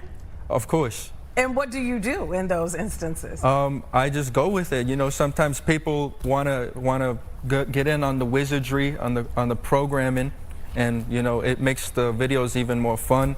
It makes everything feel playful. People feel like they're a part of something that's, you know, niche and trending right now, and I think it's awesome. I got him to break character. No, no. Yes, I did. You got him a great character. Yes. This is the most like, even though you're doing joy bait now, kind of, I'm still a little rage baited by it, honestly. You're like, imagine how uncomfortable some of these like older folks are, let's say, and you That's come the up to best them video. and you start going like this, and they're like just so bothered by it. So people actually want to fight you sometimes? No, people don't want to fight me. I got a smile on my face. I'm good, you know. Sometimes I get that vibe, but, you know, I'm a really fast runner. I'm a really fast runner. I can outrun anything, you know. With the programming, I'll stop them right there. I'll freeze them up, put them in some type of frozen state, and, you know, they won't be able to catch me. What's next for you? Because you have exploded already on social media. Are you thinking, you know, sometimes we have people in that seat and they say, you know, I think I want to do stand-up next or movies. Any thoughts of what you want to do next with all of this? I would love to see myself on a movie. I've got a lot of big goals for myself, but I always take things day by day. You know, my next step is just dropping my merchandise, computer activate merchandise, and actually it just dropped today. You know, you guys can see that on richoffcomputer.com. Go get you a shirt, be a part of the force, have fun. I love that. That's basically that. Congratulations. Thank you, I It's a big appreciate it. deal. Well, and you just had a Tribune article written about you, right? I did. Yeah, that was pretty exciting. How have things really changed? Is it like the last few months that things have really changed? How long have you been doing it all together? I've been doing this for about a month and a half now, and it's completely changed my life. What, a month and a half? Yep, I gained That's I it? gained almost 180,000 followers in a month and a half, and everybody is super cool. Let me ask you something because of that. So a lot of people, they've been doing this, you know, doing stuff for years, trying to get put on or trying to get people to notice them. What would you say is the thing that people should do to gain that type of popularity so fast? You're probably gonna hear this everywhere, but just remain authentic. Find something that's different than what people are already doing, and I think that'll take you wherever you want to go. That's what I'm doing. So. You said completely change your life. What were you doing before all of this? I was just, you know, working a retail job, you know, recording music artists, making beats every day on my computer, and you know. But then one day, Mama got the glasses for me, Dad got the glasses. They said, hey, go nuts, kid. I'm like, all right. Just went and did what I had to do. And here you Wait, are. so it sounds like you're a singer. Did you mention that already? Do you want to? I'm not a singer, Rapper? no. Rapper? I'm a little bit of, you know, rap, producer, beat maker type stuff, you know, more EDM, like instrumentals and things like that. I want to get like some of my songs up on TikTok, get some trending songs going. I feel like, you know, been working at it this long since 2018, and I feel like people need to see the work that I've been putting in. Where did the New York accent come from? The Sopranos. Me and my guys back at home, we just watched The Sopranos so much, and you know, it just stuck ever since then. Are you trying to make the programmer international, or have you been? Oh, have you yeah, programmed anyone outside of Chicago yet? Not yet, but you know, very, very soon you guys are gonna see videos of me in New York. First place I'm going is New York, and then I'm gonna conquer America, and then we're gonna go to international with it. Might go to Europe, might go to Canada, wherever. I know you said you had a retail job, so like this is your job now. I still work at my retail job because I like the security, but you know, this is you know, paying me well, I would say. When people see you in that retail job, are you now having people notice you for being... I've only had 2 people notice me. And what happened? What did they say? They just came up to me and said, "You're the computer guy, you're the computer guy." I'm like, yeah, yep, that's me. Yep. I just really want everyone to have a scene set for them because you're walking around some of these streets. You have your keyboard, Yes. right? Yep. Which I thought was like tethered to you, honestly. I thought you had like a little necklace thing going on. That's a good idea. And you're going up to every, you know, you're doing your little program and you're catching people off guard. Like, how many people are you stopping? You're just saying whatever comes to mind because you told you told one of these guys actually to grow hair. Yeah, I gave him the hair follicle reactivation. Yeah. Sometimes it works instantly, and sometimes, you know, it takes a couple months, but, you know, it'll work. Hopefully he'll grow hair. Are you ever afraid that somebody might, because this Chicago, it can, you know, they say, That's a guy we this need to grow. Chicago, you know, it can go real left real quick in Chicago. Are you ever worried that, like, somebody might get a little too offended? I'm ready for anything that comes my way.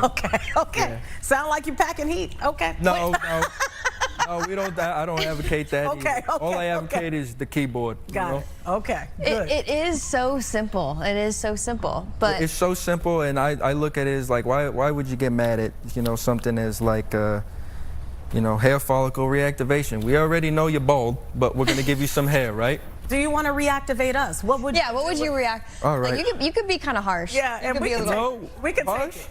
We can take it. Okay. I mean, I don't want say nothing. one. I don't Well, want I guess meal we parts. might go viral today. I don't want any meal parts on me. No, we're not gonna do that. We're not gonna do anything crazy. Computer, open up right now. Okay. Let me analyze you guys right here. Computer, make these ladies 8 feet tall. Okay. No. Make their feet a size 24. Okay. You guys are gonna have to go and search for new shoe sizes in places you couldn't even imagine. You're gonna have to get special requests. Okay. Also make them stinky and smelly for the rest of the day, okay? Everywhere you go, you're gonna be stinky and smelly, okay? I pray not.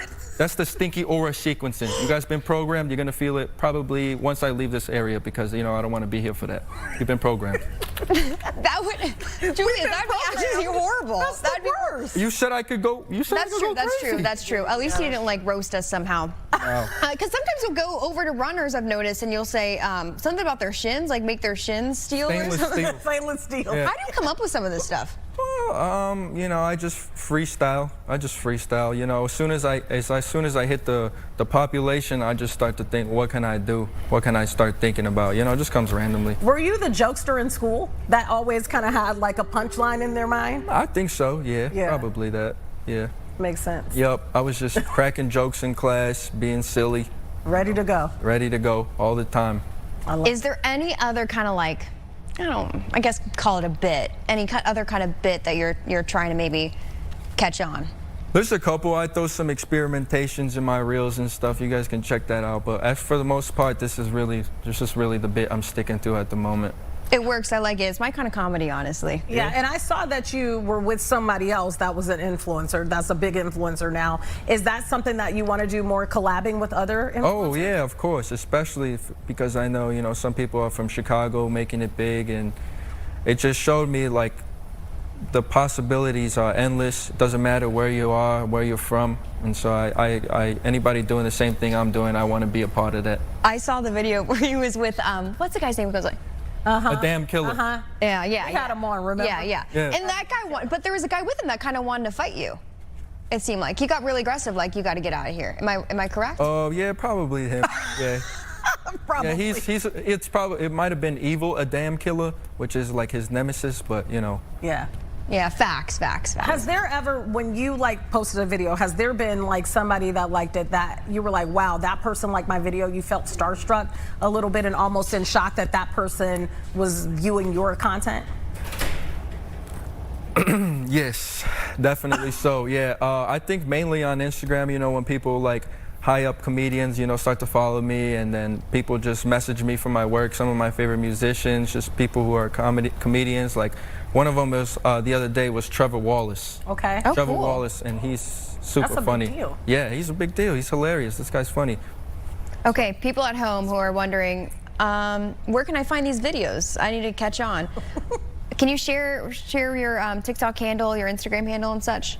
Yeah. So I go by OK Juski on Instagram, TikTok, and YouTube. It's OK Juski, Jusk with 3 I's. Now, what's up with the Juski? Is that a play off your first name, Julius? Yeah, Julius, and you know, I also go by Juju as well. Okay. Yeah. I didn't know the government names were gonna be handed out. The government I love names. it. Okay. Computer activate. Yes. A Whoa. good day. Really? Me? Yes, you. I appreciate that. You got it. Oh my God. And you guys- smell good the rest of the day. For real? The my rest friend. of the day. Really? Mm-hmm. All right. And a you know lot what? of success to you, my I friend. appreciate that. I appreciate that. I used the R. That was my bad. It's okay. I got a Computer. You're part of the force now, okay? computer. Okay. Cool thing. Computer. Computer. Or on- Activate. Activate. Activate a break. We should do We'll be back. yes. Wait, what you doing? You recording?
Chicago.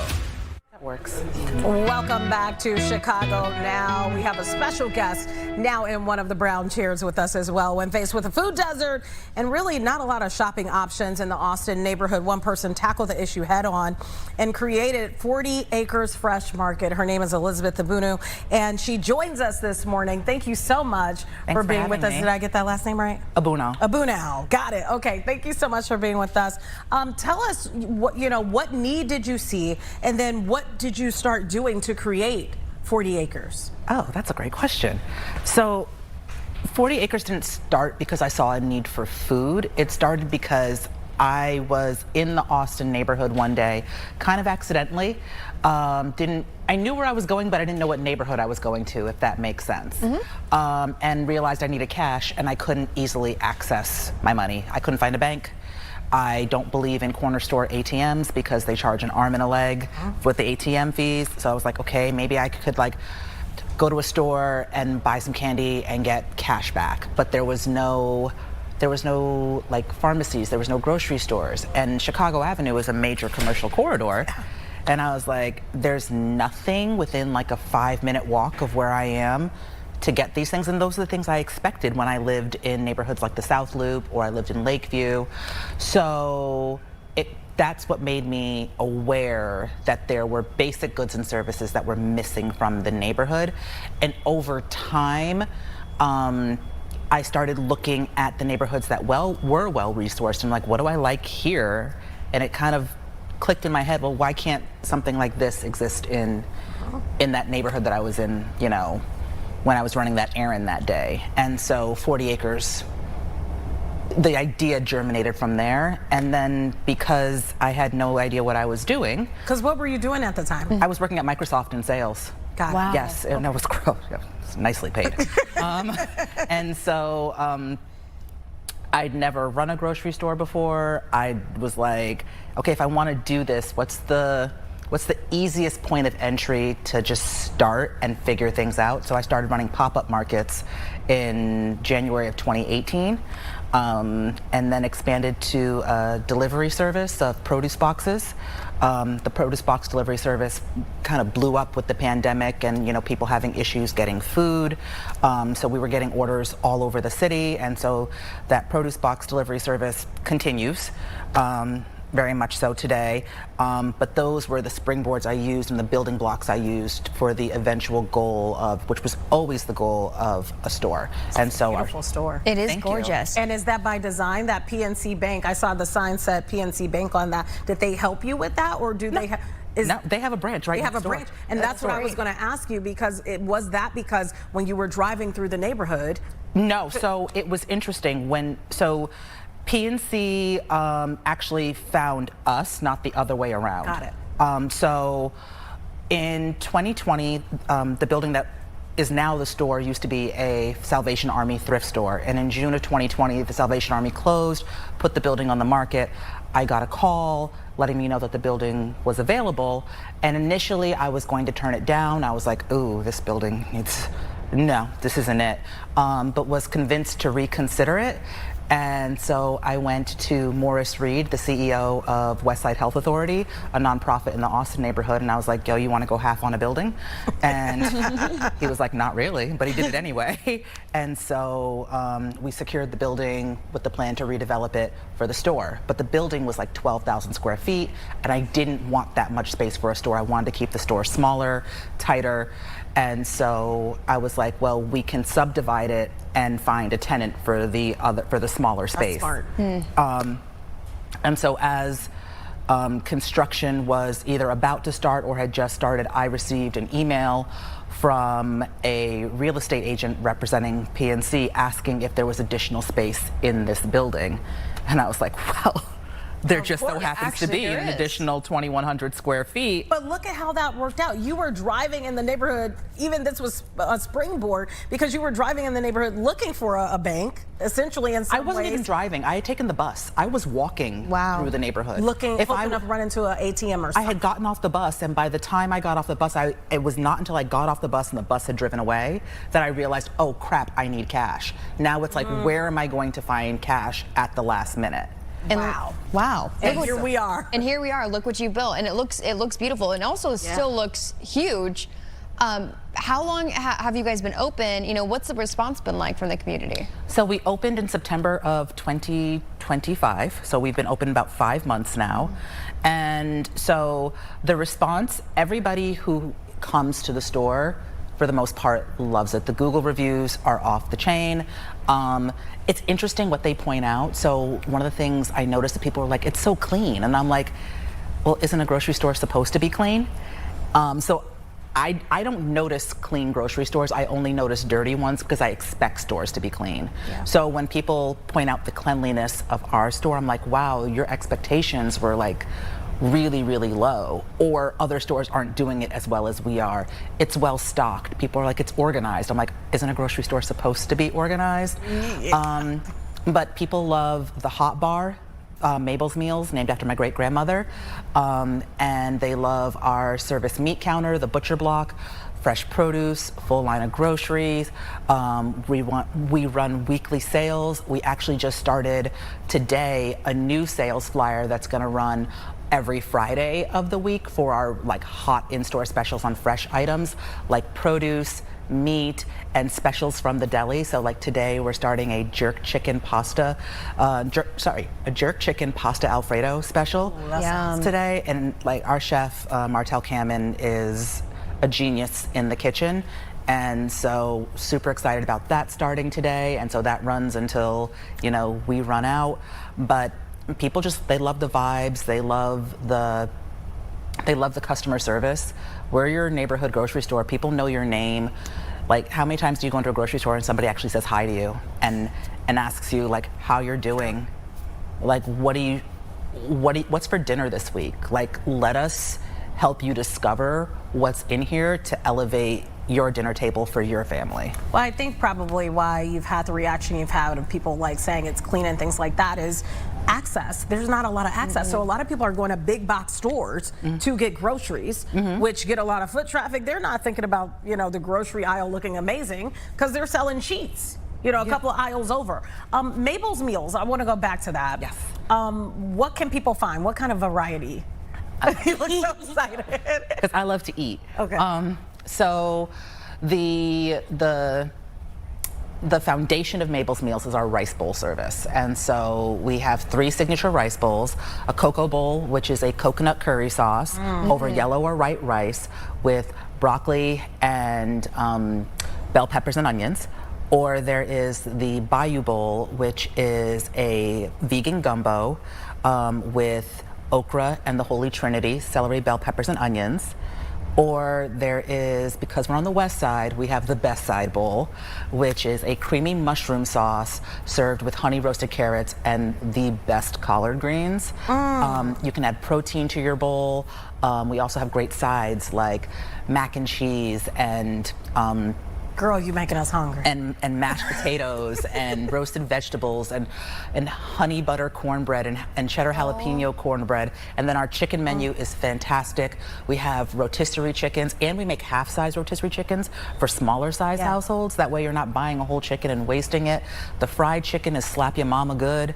And we have a jerk chicken. And like I said, and then he also does specials like we do, like we're doing today with the jerk chicken pasta Alfredo. It sounds like you've been such a blessing to the neighborhood, right? The neighborhood's been a blessing to me. 100%. Yeah, it goes both ways. But we hear so many times working in news about food deserts, right? About places closing, us having to go and do stories about it, small grocery stores trying to pop up, or, you know, food pantries and such. There must be, I'm assuming, kind of an emotional feeling, you know, for some of the customers who come in, you know, like almost in a reaction. Have you seen that? I've had people cry. And what do they say? They say thank you. They say, you know, they didn't think that it would be what it is. I mean, I've been working on 40 Acres Fresh Market since 2017, and we launched in 2018. And I think the entire time I was saying, I'm gonna make this grocery store, I'm gonna build a grocery store, I think a lot of people kind of had this idea of like kind of patting me on the head, like, that's great, sweet little girl, like, it'll be cute. Like, I don't think they expected it to be what it is. I think they thought it would be kind of bare bones, that it'd have a little bit of fresh produce, maybe some grocery staples, and that it would be something for the community to like support and be like, oh, look what we have, but that it wouldn't be like a real competitive grocery store where they could find all of their options. You're not shopping here to support us. You're shopping here because you like it and it meets your needs and you find great value. And it, like, the hassles that you have at other grocery stores you don't have here. You're not driving, you're not parking at the end of like half a football field and walking in the rain to the entrance. We have a manageable parking lot. You can get in and get out and do your whole shop in like 30 to 45 minutes. The in-store radio is the bomb. And I'm really upset with y'all for not knowing some of these songs because I'm sorry. I was sitting back there listening and I'm like, this is like our playlist. What are we? You're probably like, man, this is like pulling teeth. I listen to the same songs over and over. And honestly, I need to do better on that. I was climbing the walls. Liz, I listen to audiobooks. That's about it. Although I knew a lot of the songs, could I recall them off the top of my head, like with the correct lyrics? I would get no. No Dua Lipa, Don't Start Now. Like, that's my jam.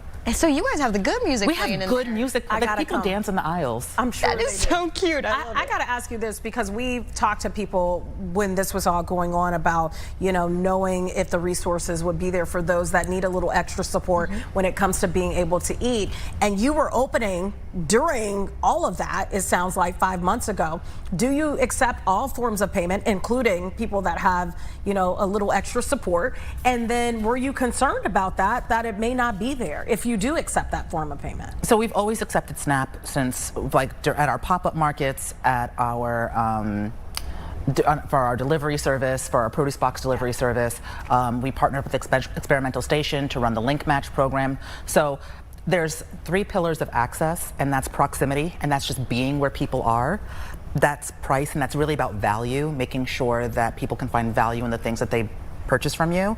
And then the last is payments, and that's making it accessible to all the different payment methods people might have. So whether that's SNAP, whether that's Link Match.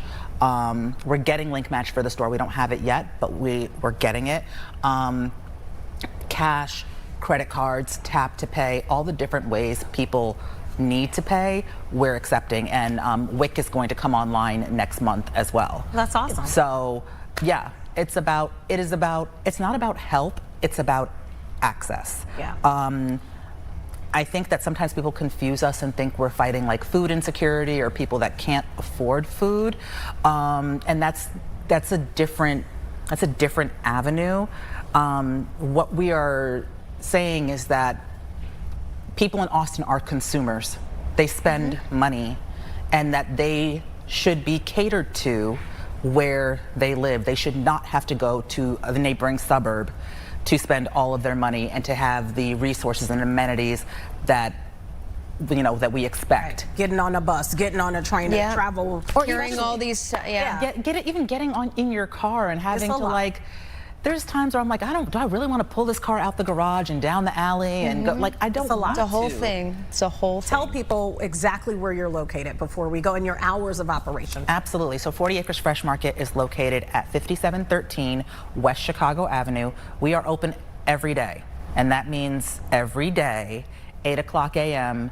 to 8 o'clock p.m. So we keep consistent hours, and we're there. So we'd love to see people there. I love your story. Congratulations. We got to come do a story there. Thank we got to come talk to you there. Thank you. We are. Thank you. Yeah. Oh, I'm getting one of those bowls. I know. I'm getting one of those rice bowls. I want all 3 of the bowls. Mabel's Kitchen. All right. I like it. I like it. Thank you so much for coming in. Very welcome. All right. We'll have much more right after this break.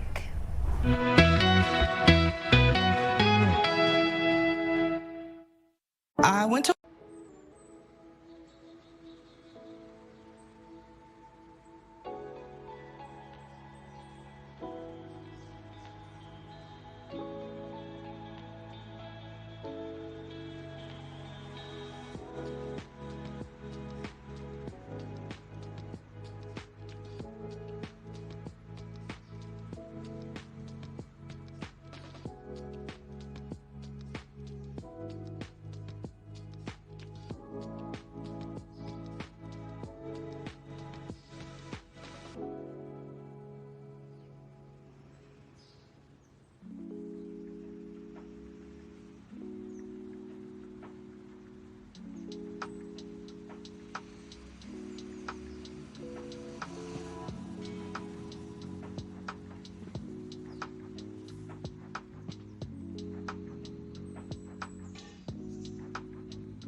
Okay, he has a lot of accolades here. Yeah, run down the Comics list. to watch.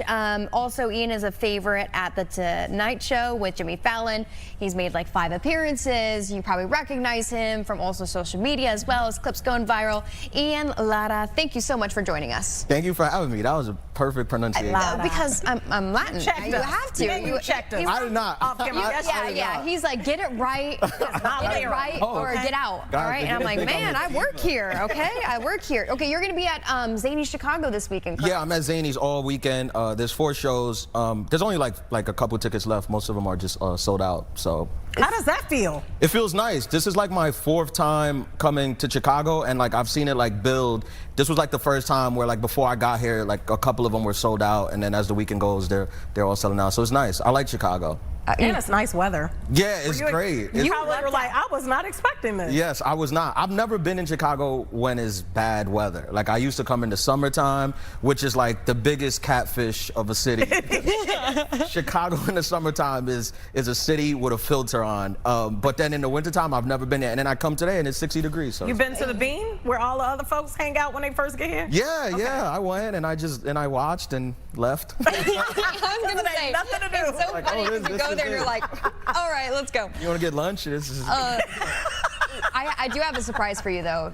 Tomorrow and Sunday we do have some maybe worse weather coming. Oh, really? But let's not talk about it. Let's It's not talk about it. fine. I'm from New York. We've had a tough winter, so it's cool. Right. And you're having one not too long. I mean, really this week. It was- Yeah, we had 30 inches of snow like 3 days ago. That is actually crazy, and we I guess have never had that much snow like at one time here in Chicago. Not since we've been alive. Anyways, we're it's- talking about your comedy, not about the weather, okay? We're talking about your comedy, not about the weather.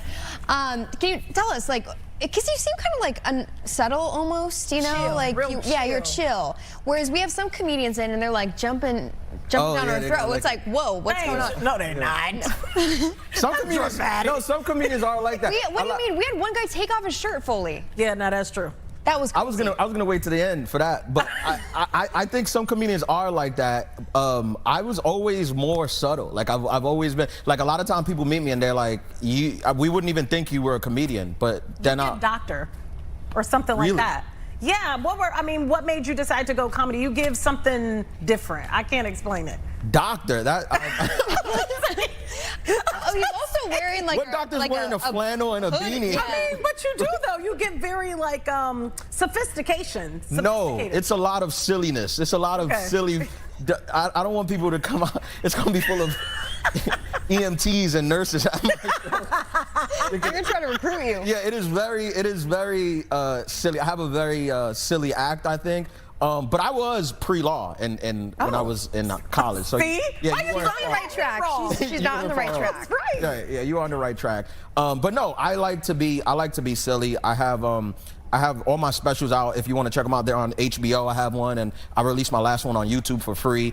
And check some of it out and come to the shows. It's always, I always say this, like people, I rarely ever have shows where people leave and they didn't have like a good time. Like I'm not one of the that's gonna get you gonna feel offended, or like if you feel offended at my show, it's you. It's not just. Where do you draw your inspiration? Is it like politics? Is it No. like home stuff? Ain't going there. Hey, it's just a question. I don't know. Oh, no. Sorry, I'm his spokesperson now. I was like politics. No, not at all. I'm uncomfortable just saying that. I honestly, from everyday life, I'm 35 years old. I'm not married.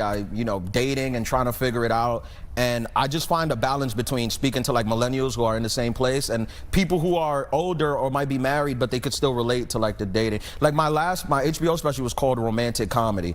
That was the name of it. And that was just like a culmination of like dating stories that I had for like 10 years. What is the craziest dating I was just story gonna ask the same thing. that you've ever encountered that I've had you tell on TV? Yeah, I've had a lot of bad ones. I don't even think the worst one I could tell on TV, but I've had a lot of bad ones. I think one time I just you sweating now. No, I went on a date with this. I went on a date with a Singing girl. about her. She was like super mean, like which sounds like I know like man up, but she was like Like what? What did she do? I was like a couple minutes late, and then she was not having it. Like she first time when she walked downstairs, she was like, I don't know who you think you are, but Oh. when you pick me up, you show up on time. I'm not doing this. But she was beautiful, so I'm like, You're like smack me So you around. gay. Whatever. Yeah, I'll put it- okay.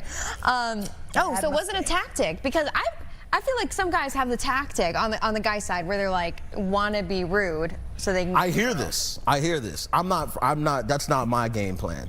Well, you're a doctor. Yeah, I'm more. I don't understand the negging. That's a thing. Like guys, I hear guys do that a lot. I have girls do that to me a lot too. What is negging? They'll just they'll try to flirt by being negative. So to me they'll be like I bet I'm funnier. Old. Yeah. They'll be like, I've heard of that in my life.